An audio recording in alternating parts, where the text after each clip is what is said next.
Let's return to the Post Office IT scandal. Hundreds of sub-postmasters were wrongly accused of theft and fraud because of a faulty IT system. Public inquiry into how they were prosecuted resumes today. Ben is outside the hearing for us this morning. Morning to you, Ben. So, there's been so much happening in relation to what happened, these wrongful convictions. Today, in a way, it's back to the business of the inquiry, isn't it? It really is, and as you can see, there's a lot of attention on what's happening, in large part sparked by that ITV drama that so many of us watched go out last week, and it tells the story of how hundreds of people's lives were affected by that Post Office IT Horizon scandal. Joining me now is Janet Skinner, who you may well have seen on Breakfast just 24 hours ago, yesterday morning, on that special programme. Janet, you told us how important it was for you to come and see your investigator questioned at the inquiry today. Yes. How are you feeling this morning as you approach that moment? I'm not nervous about seeing him. I think I'm just relieved now that it's his time to be questioned. Just seeking the answers of why. What do you want to hear? An apology would be good, but whether he's going to apologise, because then he's accepting that he's done something wrong, so I don't know.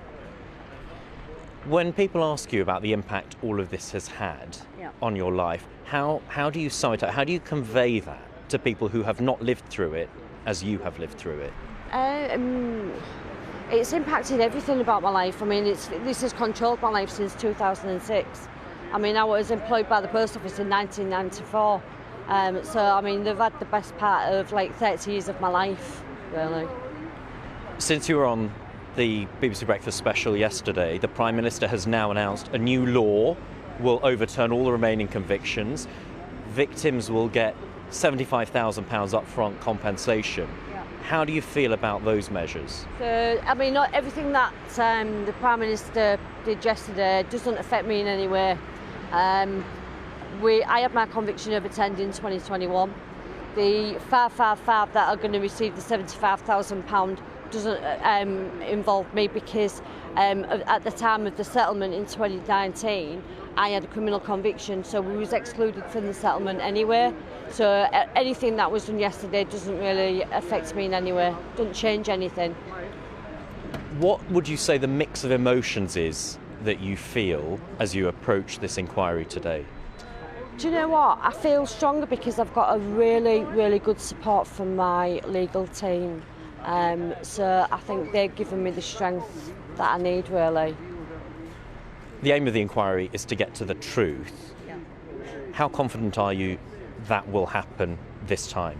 I'm just hoping that he's not going to be one of these witnesses that's going to sit in the stand today and say, I don't recall, I don't remember, because that seems to have been quite a lot in all of the statements that have been given.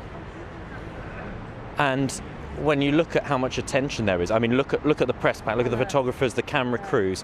How does this feel compared to how it was before? Well, I mean, I've been coming to this inquiry since it's been ongoing, and there's been no cameras here whatsoever. So, I mean, obviously the drama has pushed it out there, but I think the art of social media has also given it to a wider audience.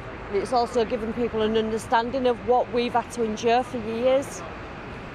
When you see the extent of the coverage that there has been this week, what has been the most important aspect of all of that from what you've seen and what you've heard? That everybody is now knowing exactly what's going on. It's just a shame that it's had to come to pushing out a drama and social media for it to get the height of attention that it's getting now. It should have had that years ago.